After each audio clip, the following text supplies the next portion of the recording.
Bonsoir à tous et bienvenue sur le plateau d'Un cœur qui écoute, votre émission de spiritualité.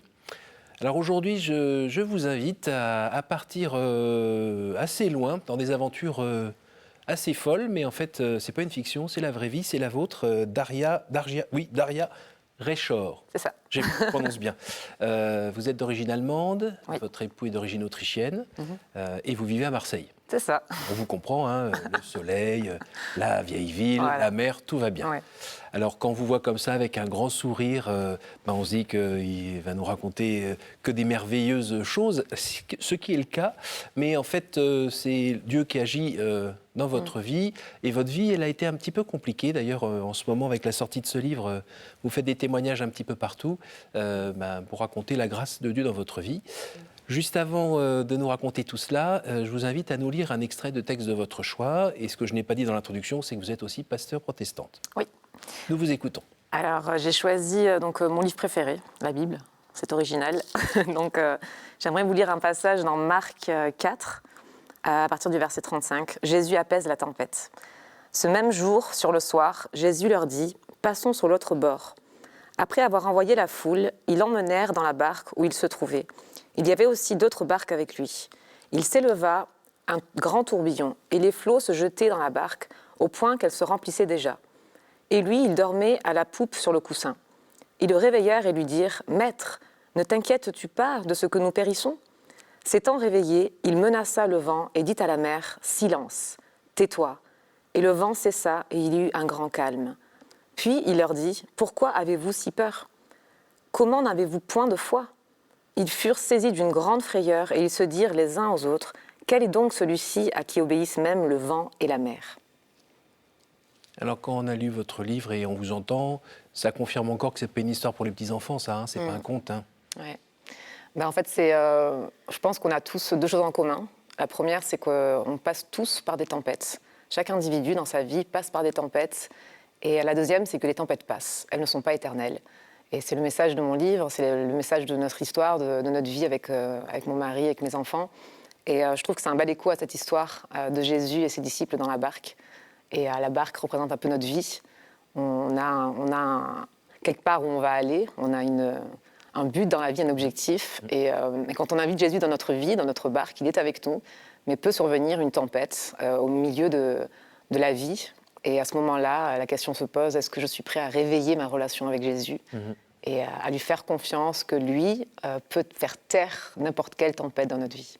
Alors à la différence des humanistes ou des promoteurs du développement personnel, c'est pas juste j'attends que ça passe, la tempête forcément se calmera, ce qui est souvent vrai dans la vie, c'est que Dieu va agir ici et maintenant. Oui, exactement. Moi, je pense vraiment, en tout cas, c'est l'histoire de ma vie, c'est le témoignage de ma vie. Témoin criant. Ouais, c'est vraiment réveiller Jésus, réveiller ma relation à Jésus dans les pires moments de ma vie, parce que je sais et je lui fais confiance que lui seul peut finalement faire taire le vent, les vagues, et ramener le calme et la paix, même au cœur de la tempête. Et c'est pas la question de se poser mais pourquoi je passe par tant d'épreuves, mais plutôt comment je la traverse et comment et qui peut m'en sortir. Voilà. Alors quand vous dites réveiller sa relation à Jésus, parfois on voit, on va dire pudiquement autour de nous, mais très souvent dans notre propre vie, qu'on appelle le Seigneur au secours quand ça va mal, alors quand ça va bien, tranquillement, ça tourne, quoi. Est-ce que vous, épreuve après épreuve, sauvetage après sauvetage de la part de Christ, cette mise en veille s'est réduite ou vous êtes restée affreusement humaine ? Alors, je suis humaine, ça c'est sûr. Évidemment que j'ai des moments de relâchement, des moments de pleurs. J'ai beaucoup pleuré pendant mes années tempêtes. Je pense vraiment que c'est important de ne pas nier ses souffrances.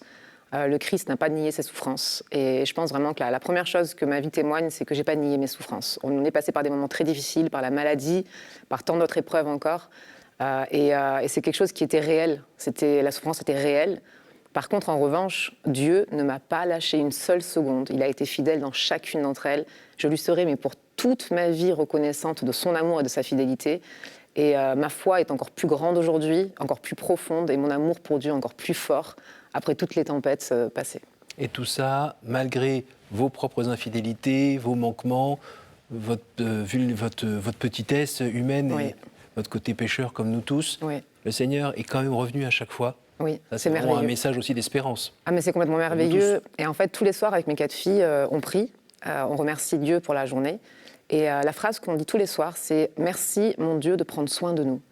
Et je pense profondément que Dieu est ce Père qui veut prendre soin de ses enfants. Et peu importe ce par quoi on passe, ça peut être un abus, ça peut être la maladie, ça peut être la perte d'un être cher.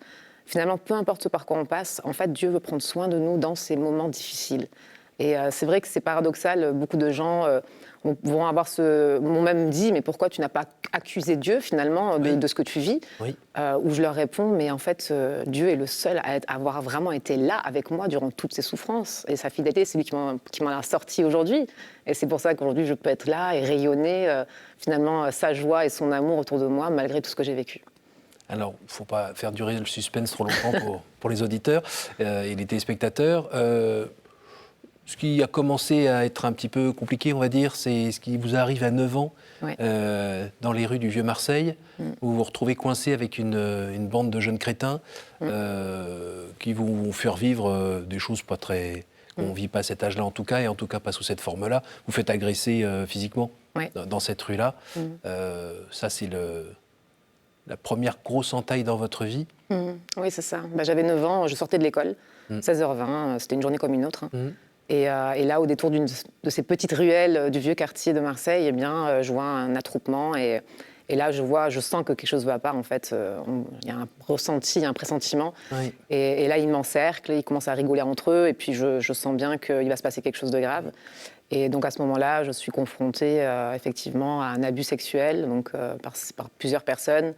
Et sans rentrer dans les détails, je vis un choc, évidemment, confrontée à une sexualité malsaine et mauvaise à ce moment-là.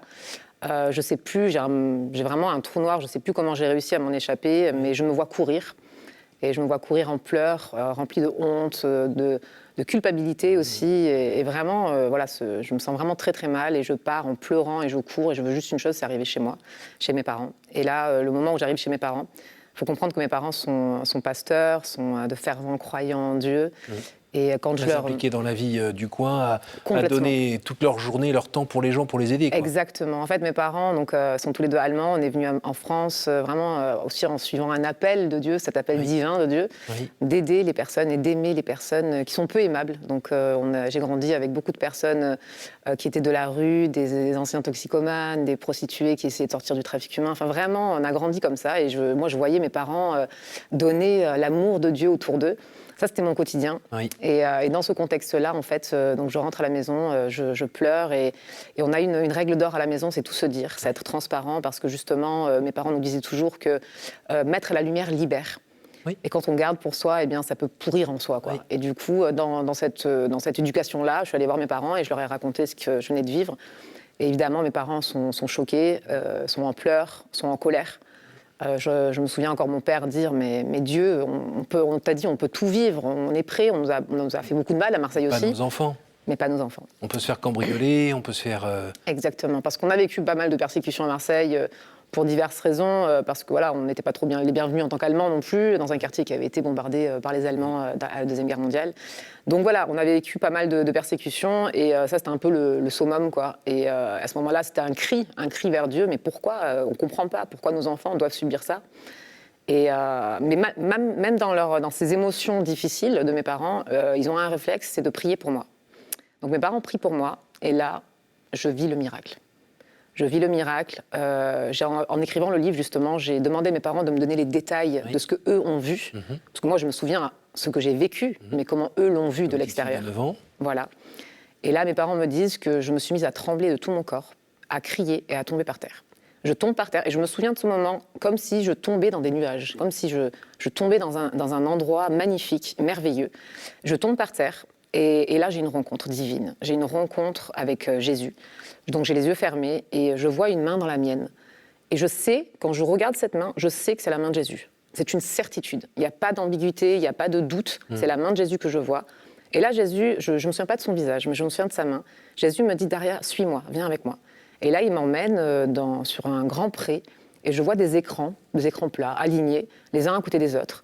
Et il m'emmène devant le premier écran et je me vois dans cet écran à 16 ans dans une école biblique. Ensuite, je me vois dans le prochain y rencontrer mon futur mari à 16 ans. Ensuite, je me vois à 18 ans commencer le ministère et avec mon mari et un jour reprendre l'œuvre que mes parents ont commencée. Je me vois prêcher devant des prisonniers, donc annoncer la bonne nouvelle devant les prisonniers. Et ça, comme ça, cette petite promenade jusqu'à la fin de ma vie. Et à ce moment-là, Jésus, donc une vie extraordinaire. Jésus se met à ma hauteur, donc il se met à genoux, il me regarde dans les yeux et il me dit « Daria, est-ce que cette vie te plaît ?» Et là, je réponds « Mais Jésus, c'est une vie de rêve, c'est l'aventure, j'ai un bel amoureux, enfin, qu'est-ce que je veux de plus, quoi ?» Et là, il me dit « Si tu veux cette vie, consacre-moi ta vie à partir d'aujourd'hui. » Et là, je regarde Jésus dans les yeux. Je me souviens de son regard. Et je lui dis, Jésus, ma vie, elle est consacrée à toi, à partir de maintenant. Je me réveille de ce moment, j'ouvre mes yeux, je regarde mes parents. C'était une demi-heure après mon abus sexuel. Je regarde mes parents m'ont décrit ce moment, ils m'ont dit, il y avait une lumière divine sur toi. C'était pas naturel, en fait. Et ils m'ont dit, tu as rayonné, tu avais le sourire. Et la première chose que tu nous as dit, c'est, papa, maman, à 16 ans, j'irai à l'école biblique. Et effectivement, je suis allée à 16 ans à l'école biblique. J'y ai rencontré mon mari. À 18 ans, nous avons commencé le ministère et aujourd'hui, nous avons repris l'œuvre de mes parents. J'ai été 10 ans aumônier de prison à Marseille. Et en fait, ce que j'avais vu à l'époque, à 9 ans, s'est réalisé, sachant que, et c'est important de le signaler quand même, je ne sais pas comment je vais mourir. J'ai pas vu, je ne me souviens pas de tous ces écrans, toutes les étapes, seulement des 3 premiers. Voilà, donc voilà mon histoire. Et ça n'empêche pas non plus la liberté. Oui. Qui fait que vous auriez pu dire non à un certain moment ou autre, mais vous avez choisi pleinement de dire oui et de suivre. Oui. Alors, déjà, c'est un peu exceptionnel. Oui. Il y a eu encore d'autres épreuves qui se sont présentées. Il y en a tellement. Je pense à votre enfant, avec qui vous êtes en train de faire la sieste. Quand vous ouvrez les yeux pour le regarder, il est violet. Ça n'a plus l'air de bouger beaucoup. Ouais, c'était et vous terrible. hurlez. C'était terrible, en fait. C'était un des moments, je pense que c'est le moment de ma vie où j'ai le plus paniqué. C'est-à-dire que j'ai été paralysée de panique. Vous aviez quel âge à ce moment-là ? Donc Rebecca avait 5 mois, je devais avoir 21 ans, 22 ans peut-être. Et donc mon mari est en déplacement en Allemagne pour sa formation pastorale. Donc je suis seule avec mes 2 bébés. Il faut comprendre que Céleste est née le 8 janvier 2008. Et Rebecca est née le 26 décembre 2008. Je crois que l'aînée, c'est 1 kg et donc Céleste c'est 960... Oui, Céleste est née grande prématurée. Elle avait 1 kg à la naissance. Donc ça a été vraiment dramatique de vivre aussi un accouchement en urgence comme ça, vital pour moi et pour l'enfant, à 20 ans, donc pour mon premier bébé. Ensuite, Mélissa, ma dernière, ma 4e, elle est née aussi à 6 mois de grossesse, elle faisait 960 grammes. Donc là aussi, grande prématurée. Pendant 3 mois, elle était à l'hôpital entre la vie et la mort. Ça a été terrible, l'épreuve la plus difficile pour moi, puisque de voir son enfant souffrir, je pense qu'il n'y a rien de pire, en tout cas pas pour moi. Et tout petit bout de chou. Oui, toute petite, elle était moins lourde qu'un kilo de farine, quoi. Enfin, vraiment, c'est pour donner un peu une image, elle était toute minuscule et puis on l'a intubée, donc... Du coup, c'est de voir son enfant comme ça, c'est juste terrible en fait. Mais Dieu nous a sauvés, Dieu nous a gardés en vie. Et ma fille Rebecca, qui a fait la mort subie du nourrisson, donc ma 2e fille, quand mon mari était en voyage, eh bien, grâce à mes voisins, grâce au fait qu'ils étaient là et qu'ils ont pu intervenir, ils ont appelé la réanimation, les pompiers. 3 camions sont arrivés, ils ont bloqué la rue, ils ont réussi à la réanimer et ils m'ont dit... Ce qui est 1% des enfants. Exactement, ce qui est seulement 1%. Réanimés et sans séquelles. Sans séquelles. Et ça, c'est incroyable. Et même les médecins me disent, mais vous avez une chance inouïe, vous avez une bonne étoile. Alors je sais bien que moi, ma bonne étoile, je sais d'où elle vient. Voilà. Donc en fait, si vous voulez, on m'a souvent dit, mais Daria, ta vie, t'as que la poisse. Tu vis la poisse dans ta vie. Là où je leur réponds, non, ma vie est une succession de miracles. Et en fait, je pense que c'est une question de perspective. Moi, je vois ma vie comme une succession de miracles, comment Dieu, à chaque fois, nous sauve in extremis. Moi, ma propre vie et la vie de mes enfants. Et c'est merveilleux de voir qu'aujourd'hui, mes enfants vont bien. Elles sont en pleine santé, elles sont en bonne santé. Moi, pareil, je suis en bonne santé aujourd'hui, je vais bien. Et on aime la vie. Et voilà, donc... Parmi les épreuves aussi, il y en a qui peuvent rejoindre aussi pas mal de personnes qui nous suivent. C'est cette fête dans la rue avec plein de monde et puis les enfants qui sont là. Et tout d'un coup, vous apercevez un couple à la mine patibulaire qui passe là. Et vous continuez votre conversation, vous regardez. Et là, vous voyez qu'il y a une de vos filles qui est en train d'être prise par la main par la dame. Et le couple s'en va et dans votre tête, vous sentez, tiens, c'est le moment d'attraper votre fille, sinon vous la reverrez pas. Et c'est souvent des moments où les témoins racontent qu'on est tétanisé, on peut rien faire, on est bloqué. Ah, mais c'est littéralement ça. Mais là, apparemment, ça n'a pas trop bloqué Ouais. chez vous. Mais en fait, c'était ma grande crainte sur le moment quand je vois ce couple vraiment très sombre. Hein, ça se voyait qu'ils étaient vraiment pas bien, quoi. Et ils arrivent, ils empoignent l'avant-bras de ma fille avec violence et le monsieur regarde autour de lui comme pour voir si personne les regarde. Et moi, je vois toute la scène, en fait. Je suis pas très très loin, je vois toute la scène et je me dis... et là, tout d'un coup, je me dis, mais j'ai comme une voix intérieure qui me dit si tu ne cours pas maintenant, tu ne reverras plus jamais ta fille. Et je les vois partir avec ma fille qui a à peine 2 ans et demi...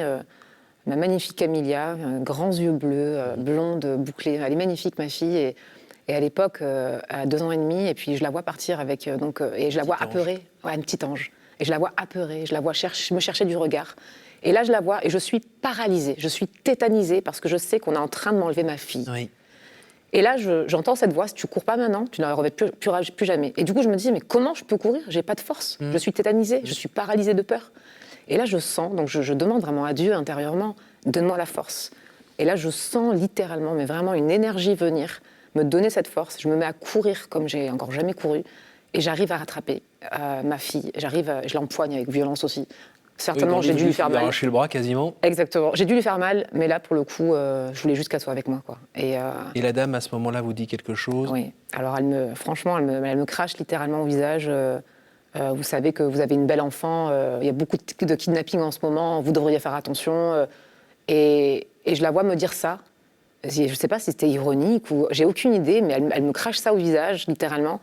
Et je suis paralysée. J'arrive pas à lui parler tellement je suis sous le choc de ce qui vient d'arriver, en fait. Et donc, je suis là et j'ai pas le temps d'aller chercher de l'aide. Ils partent en courant. Et je me rends compte qu'on a évité le pire. Alors pourquoi vous ? Pourquoi à ce moment-là ? Pourquoi tout ça ? Pourquoi tout ça ? Peut-être parce que, justement, Dieu voulait se glorifier aussi à travers ma vie, à travers notre vie. En tout cas, moi, j'aime à le comprendre comme ça, à le vivre comme ça aujourd'hui. Et d'ailleurs, c'est ce qui se passe aujourd'hui aussi avec la sortie de ce livre en plusieurs langues aussi, où je vois combien de personnes ça touche. C'est-à-dire que j'ai des retours, mais vraiment tous les 2 jours, ou pratiquement même tous les jours, de gens qui m'écrivent en me disant mais merci, parce que je pensais être le seul à vivre ça, ou je pensais être le seul à vivre cette pression-là, ou cette tempête-là, et de voir que tout est possible. En fait, cet espoir de se dire que peu importe ce qu'on vit, tout est possible. Et aujourd'hui, moi, je suis là et je n'ai aucun regret. C'est-à-dire que je ne regrette pas, en fait, mes souffrances, je ne regrette pas mes moments difficiles, parce que je sais que c'est exactement grâce à ces épreuves, grâce à cette vallée de l'ombre de la mort, que Dieu peut se glorifier aujourd'hui à travers ma vie, celle de mes enfants, celle de mon mari, et finalement peut aider des milliers de personnes qui passent eux aussi par des tempêtes. Vous avez côtoyé la mort aussi ? Oui, j'ai côtoyé la mort à plusieurs reprises. Donc, notamment à l'accouchement dramatique de mes 2 filles, Céleste et Mélissa. J'ai fait des prééclampsies, donc ils ont failli me perdre. La prééclampsie, c'est quand on s'empoisonne ? Alors voilà, c'est une maladie de la grossesse potentiellement mortelle. Et c'était une des raisons aussi pourquoi ils devaient me sortir le bébé très très rapidement. Et donc voilà, c'est ces 2 moments au niveau de l'accouchement, puis ensuite un peu plus tard, tout ça dans une période de 6 années. Hein. Donc il faut comprendre que j'ai enchaîné et accumulé les souffrances très rapidement, et c'est ce qui a été très traumatisant aussi. Dans ces années-là, on m'a découvert aussi une tumeur à l'ovaire droite, et juste après, juste avant, j'ai eu une embolie pulmonaire sévère. Et le côté droit de mon cœur commençait à lâcher, et donc j'ai 25 ans, et les médecins me disent vous devez faire vos adieux avec votre mari. Et donc là, je suis sur mon lit de mort, littéralement, et avec mon mari, on se dit adieu. Ouais, en rigolant un peu, hein. On rigole, parce qu'on aime rigoler. On rigole parce qu'en fait, pour nous, rire, c'est la vie. Rire, c'est beau. Et je pourrais dire aujourd'hui que même sur mon lit de mort, j'ai rigolé avec mon mari. Et ça, je trouve ça merveilleux, parce qu'on a arrivé à rire quand même quand on se disait au revoir. Et on n'oubliera jamais ça. Et du coup, notre amour est bien renforcé, bien plus profond aujourd'hui que quand on s'est marié. Justement, votre mari est fait en quoi ? Parce qu'il faut vous accompagner là-dedans. Il est merveilleux, mon mari. Mon mari, c'est le meilleur. C'est mon âme sœur, c'est mon amour, c'est l'homme que Dieu a placé à côté de moi. Et on est fait l'un pour l'autre. On a grandi ensemble, puisqu'on s'est connus à 16 ans. Donc, on s'est mariés à 18 ans. Aujourd'hui, ça fait 17 ans pratiquement qu'on est mariés. On est passé vraiment par des hauts et par des très bas. Et aujourd'hui, les promesses qu'on s'est faites à notre mariage, c'était pas juste des belles paroles, quoi. Mais c'était vrai. Et aujourd'hui, on le sait. Et c'est mon meilleur ami. Voilà, on traverse la vie ensemble. Il est merveilleux. Et vos enfants, transmettre sa vie de foi, transmettre ce feu à l'intérieur, c'est plus facile quand on a côtoyé Dieu d'aussi près? Je ne sais pas si c'est plus facile, mais en tout cas, nous, on le vit comme ça. C'est-à-dire que Dieu fait partie de notre quotidien. Tout comme, je ne sais pas, notre chat, Franz, on a un chat qui s'appelle Franz, il fait partie de notre quotidien. Dieu fait partie littéralement de notre quotidien. C'est-à-dire que... C'est la première fois que je crois que j'entends une comparaison de ce type-là. Ça m'est venu comme ça. La présence de Dieu dans notre vie, c'est comme notre chat. Non, mais c'est-à-dire Non, qu'il est là. C'est ordinaire, quoi, Voilà, c'est normal. c'est ordinaire. Il est là. Il fait partie de notre vie, de notre quotidien. Il fait partie de... quand on se lève le matin, quand on se couche le soir, quand on peut parler de tout. Il n'y a pas de sujet tabou. On pose des questions. On est ouvert aussi à parler d'autres religions. Parce que voilà, il va y avoir des copines d'autres religions et on en parle. Et Dieu fait partie de notre vie, en fait. Tout simplement. Et quand tout d'un coup on se retrouve sous la lumière des projecteurs un petit peu forte, grâce notamment à ce témoignage, et vous êtes appelé à témoigner à l'étranger et autres, qu'est-ce qui fait que tout d'un coup, comme vous disiez tout à l'heure, c'est le Seigneur qui se sert de moi pour se révéler sa puissance, la puissance de son amour. Qu'est-ce qui fait que tout d'un coup, parfois, on n'a pas envie de garder un peu de lumière pour soi et un peu se gonfler? Comment vous faites? En fait, je sais que tout ça, c'est grâce à lui. En fait, ce livre, mon histoire, ma vie, est là pour le glorifier. C'est-à-dire que toute la gloire revient à Dieu. Mais toute la gloire revient à Dieu. Et ça, sans lui, déjà, vous n'êtes plus là, c'est ça? Mais complètement. En fait, toute ma vie, que ce soit mes enfants, que ce soit ma propre vie, en fait, tout dépend de Dieu. Et il l'a prouvé dans ma vie, et je l'écris dans mon livre. Et le livre, je l'ai écrit pour 2 raisons. La première, c'est pour honorer et glorifier Dieu, que j'aime de tout mon cœur. Dieu, en fait, c'est la personne que j'aime le plus. Vraiment, je suis amoureuse de Dieu. Voilà, c'est le terme le plus fort que je trouve. Dieu fait partie de ma vie et je suis consacrée à lui jusqu'à mon dernier souffle. Ça, c'est sûr et certain. Et donc, ce livre, il est vraiment là pour le gratitude, ça. Oui, mais en fait, je l'aime. Je l'aime et j'ai vraiment ressenti très fortement dans mon cœur d'écrire ce livre pour le glorifier, pour l'honorer. Et surtout, en fait, et donc ça, c'est la deuxième raison pourquoi j'ai écrit ce livre, c'est pour que les gens qui sont perdus dans les souffrances, qui se noient dans les souffrances, qui puissent voir une lueur, en fait, un espoir, de s'accrocher, pas aux circonstances, mais à celui qui s'en occupe. Donc, c'est-à-dire Dieu. On arrive déjà à la fin de cette émission, c'est le temps des questions courtes, réponses courtes. Voilà, c'est là où on voit que je ne suis pas un prestidigitateur. Hein. Alors, je vais vous demander par 3 fois de me dire un chiffre entre 1 et 10. Alors, et je vous écoute. 3. Merci, je suis en train de me fatiguer, ouvrir jusque-là, et vous me dites le premier. Quelle image vous faites-vous du paradis? L'Autriche. Pour répondre rapidement. Ensuite. 7.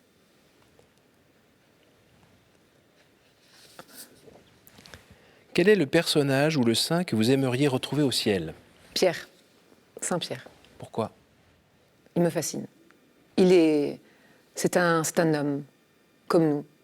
C'est un homme qui était passionné, qui aimait Jésus plus que sa vie, et en même temps qui a fait des erreurs.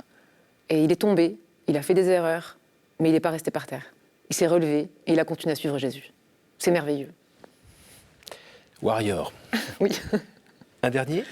Je dirais le 2. Y a-t-il une parole que vous regrettez de ne pas avoir dite à quelqu'un?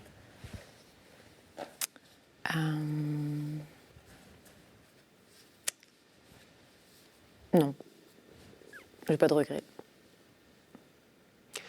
Merci Daria d'être venue nous amener un peu de soleil de Marseille dans ce studio. Et puis, ça ne correspond pas tout à fait en fait à la personne qu'on pouvait imaginer dans le livre, parce qu'on se dit, avec tous ces coups de boutoir de la vie, il y aura de quoi être un peu plus assommé. Et là, on vous voit là toute rayonnante et a envie de dire cet amour qui vous fait vivre et qui rayonne sur votre mari, sur vos enfants et les gens que vous rencontrez. Évidemment, votre mission aussi de pasteur à Marseille. Pasteur, pastis, hein, c'est joli. Merci beaucoup. Merci beaucoup d'être venu. Je vous rappelle le titre à tous du livre, La tempête passe, Daria Rechor, aux éditions Première Partie.